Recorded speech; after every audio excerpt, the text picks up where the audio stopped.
we are going to be talking about probably one of the most talked about topics this week is the constant battle between OpenAI and Anthropic. Currently, OpenAI, the creators of ChatGPT, and Anthropic, the creators of Claude, are knives out battling for our affection and our love, and it's wonderful. Because on our side, it means we get lots of free, cool stuff on our subscriptions. So we just heard last night, much to the chagrin of a lot of people who were not expecting it, we just heard that we got Fable 5 extended once again. So it's been extended through to July the 19th, I think, to give them time to release Opus 5, but we'll talk about that in a moment. Immediately, about 57 minutes later, 57 minutes and 53 seconds later, to remove the 5-hour usage and basically said, go nuts, which was fantastic for me because I thought and predicted that they would do this and I got my ChatGPT reset. So it's great for us consumers, but let's have a look at what's going on and why this is actually important. So this has been happening for the last couple of months. Claude and ChatGPT have been at each other's throats trying to pull people away from one platform to the next. And if you spend any time on social media, you know that people are always arguing about which is the best. This is kind of what they want. Now, this is primarily for people who are coding. So if you're using Claude Code or if you're using Codex, this is a battle that is happening for you at the moment because that is where they make more of their money through API subscriptions. This is less about using the chat. Anthropic don't actually want normal chat users. They want power users. They want coders. So that said, this is shaping the whole industry right now. They're going back and forth, trading blows, resetting, adding new models, competing with each other, which is all fantastic for us as the consumers because competition means everything gets better for us all of the time. The reason why Anthropic, I believe, have just extended Fable for the second time is they are in a really bad position. If they pull Fable, which is currently one of the best models, if not the best model on earth, if they put it from the subscription, they arguably go down to third place in the race. When Fable first came out, they were at the top. Opus 4.8 was the best model, and Fable was even better. Anthropic were on top of the world. A lot has changed in 2 or 3 weeks. We had the release of GPT 5.6, the Soul mode, which I love, and I'm using a massive amount of it right now, and I find it a fantastic model. And as you can see on a lot of the benchmarks, they're basically neck and neck. GPT 5.6 and Fable are pretty much the same thing. However, there's also Grok 4.5, a new entrant that I did not think was going to be a problem, is nipping at the heels of Opus 4.8. This means if Anthropic remove Fable from their subscription plan, they don't only lose first place because GPT takes the crown, they also risk falling into third place behind Grok, which would be a massive embarrassment for Anthropic. So I think this is why they are continuing to push the plan. They're continuing to extend out at least until they get Opus 5 ready. And I think we're going to see Opus 5 probably this week, or considering the Fable extension is until the 19th of July, I think we might see it about the 20th or the 21st of July. That is my expectation at the moment. And if they don't have Opus 5 ready, they will continue to extend Fable. And why is this such a big deal? Why do we care if Fable is on our subscription or not? If it comes off the subscription, we're going to have to pay per token. We have to use the API instead. And just as an example, one day, about a month ago, so I think it was the 14th of June, just one example, anecdotally, I burnt around 1 billion tokens. I think it was 940 million tokens on Codex. It's a lot of tokens, and I'm not even a coder. If I was to run that level of tokens, that level of usage through a model like Codex, depending if they're input or output tokens, this would have cost me somewhere between a minimum of $10,000 for one day or a maximum of maybe $50,000 for a day. So what is happening is because Fable is on our subscriptions and we're paying $100, $200, $20, we are getting a subsidized usage. As soon as it comes off the subscription, we're going to have to pay the API price for that level of intelligence, and it's going to cost us potentially thousands per day to run that level of intelligence. That's a problem. Now, this is just one anecdotal example, and I am not a coder. So it's a lot worse for people who are using this in production. And now that ChatGPT has come along with 5.6, which is very good, it's also cheaper, Fable's in a really bad position to move it off the subscription, especially with Grok also pushing at their heels as well, because Grok 4.5 is unexpectedly very good. So that means, and you've probably seen a lot of people doing this, a lot of people have been getting as much usage out of Fable as they possibly can. They're also using ChatGPT as much as possible because the Codex resets just keep on hitting because of the threat of Fable. Because Anthropic and OpenAI are fighting, that's fantastic for us. So just for one example, there's a guy called Rob, British guy. He kept buying new accounts. He kept buying new Fable accounts at $200 a month. I think he has 4 Fable accounts at $200, so $800 per month, so that he can build businesses, so that he can build product, so that he can improve what he's doing and generate an income off his artificial intelligence before they put that behind the API, because that will cost him tens of thousands of dollars per day. So yes, he's spending $800 a day, per month, but that's much, much, much, much less than the potentially hundreds of thousands that he'd be spending on the API. Just a quick update on Rob though, because he's running 4 different accounts. I saw this morning that he actually managed to hospitalize himself. So this is poor Rob. He says, I'm done with this. I'm done with them effing with us. Ended up in hospital because of stress. Stayed up all night, pushed my limits too hard, thinking it would be removed, thinking that Fable was going to be taken away, and then being told once again by Anthropic, no, actually, you've got an extra week. So he was pushing himself, and I think he actually had a panic attack. He says, to be clear, the AI model didn't put me in the hospital. When a tool that is core to your work and the limits keep shifting with no warning, and a lot of people are accusing Anthropic of poor communication here, you fall into a binge work cycle whenever access opens up. That got me. Most of my tasks are done now, taking a few days slower. Had panic attack style syndromes because of stress.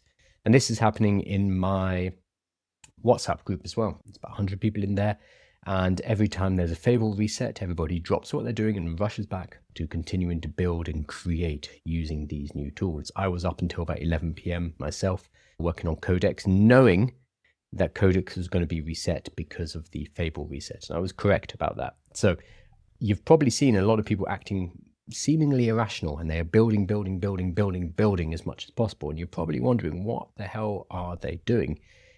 It's because we want to use the rented intelligence, the intelligence that we're spending $20, $100, $200 a month on. We want to use that rented intelligence to get permanent leverage moving forward. So there's this idea that kind of floats around Silicon Valley of the permanent underclass. Basically, if you do not get on board with artificial intelligence now, if you do not carve out a business, if you do not carve out a product and incomes, a space for yourself right now, you're in a lot of trouble moving forward, because the people who use AI to carve something out for themselves will go to the absolute moon. The people who do not, and instead decide, oh, I'm not going to use AI, or I don't trust it, they're not going to pick up the skills that they need, and life is going to become harder and harder and harder for them. So there's this idea of, you have a limited amount of time, 6 months, 12 months, 18 months, to build something that is going to allow you to get yourself out of the permanent underclass. And this is what someone like Rob Hallam is doing. I think Rob Hallam is making $10,000 a month, so he's doing all right. Nope, I'm sorry. He's making $22,000 a month, so he's doing very well. But this is because he doesn't want to be caught in this trap and end up in the permanent underclass, unable to get out of this. And this is what we are potentially going to see. And this is a bit of a doomerist perspective, but something called the K-shaped economy, where if we're starting right now, here, you can go in 2 different directions. You could have access to these tools like Fable, ChatGPT, Soul 5.6, and you can use that to build assets, businesses, products, services, websites, whatever it is. You build and build and build. Those assets are going to give you income, so you have money flowing in the case of Rob Hallam, $20,000 a month, which allows you to buy access to more artificial intelligence. Because remember, right now, it's subsidized. So we are using it at a very low cost compared to what it's costing the labs to provide that inference to us for. So when we pay $200 a month for Fable, that might seem like a lot from an individual point of view, but you're getting thousands of dollars worth of intelligence, and you can use that to build something that cash flow you hundreds, if not thousands of dollars moving forward. So the rich will get richer and richer because they can continue to use the better artificial intelligences moving forward. So this is the upward side of the K-shaped economy. This is the side that you want to be on. On the lower side, the downward leg of the K, these are people who don't necessarily have access, or they have access to artificial intelligence, but they don't want to use it. They're like, no, I don't want to use it. It uses all the water, or whatever the argument is they can't. It steals from artists. I'm not going to use it. I hate it. The problem is they don't necessarily skill up. They are unable to build a business or unable to build product or then able to generate an income. Potentially, their jobs will cease to exist because 9-to-5 jobs are not in a great place and probably going to get worse. And that means they are therefore unable to, even if they want to later, purchase access to artificial intelligence. If a few years down the line, they're like, oh shit, I should have done this a while ago. I need to start a business. I'm going to use AI to do it. And then suddenly, or at that point, the access is $1,000 a month. For the people on the upward trajectory of the K curve, yeah, no problem. $1,000 a month, that's fine. I can make 20, I can make 30. So $1,000 a month is nothing.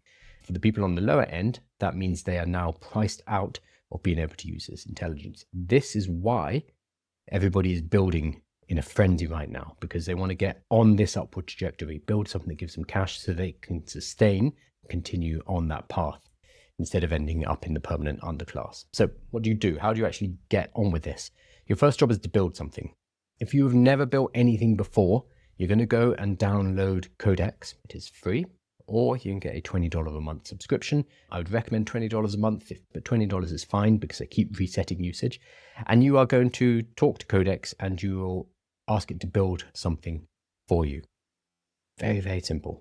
You do not need to be able to code. You do not need to be able to read JavaScript or Python or anything like that. It can hide all of that from you. You don't even have to look at it. You can talk to it with a microphone. That's how I do most of my building. I will see what it's given me, look at the examples, look at the design, and I will give feedback. We'll work back and forth like that. And you're just going to build something. For your first project, build something that's a toy project, just to prove to yourself that you can build a piece of software, that you can build something that you could sell. You could build a business. That's all you're going to do initially for the first one. Then you're going to work out what it is you can sell to the market. Now, that's obviously a more complicated topic. If you go to AI with Kyle, this is my website, I have many, many, many free guides about this. So in the catalog, there's about 200 different playbooks. And in the courses, there's a 10-week course walking you through how you can start your first business using AI. Totally free. You don't even need an email to sign up for that. So there's plenty of information out there, plenty. But just start building. You have to start somewhere. And if you are a little bit ahead, focus on monetization. Focus on building something that you can sell, that you can get out into the market, so you can begin this upward trajectory on the K side, K-shaped economy, rather than going down and down, because AI is going to get more expensive, at least in the short term. The second thing you can do is, if you have got a handle on artificial intelligence, if you know how to build, if you know how to use AI, if you know how it works, if you know how helpful it can be for other people, go and teach them. It's almost a moral obligation to help these people work out how to use it as well. Because if you don't, they, your loved ones, your community, the people around you, your friends, they're going to end up in this downward trajectory where AI is going to take their jobs, but also become so expensive that they cannot use AI to build something themselves. So they have a limited amount of time to get on this upward curve and to build something using artificial intelligence while it is affordable, which is right now. Extremely time sensitive. You've probably got 6 months. So you need to move on this. And this is not me being a doomer. This is not me pushing you in a particular direction.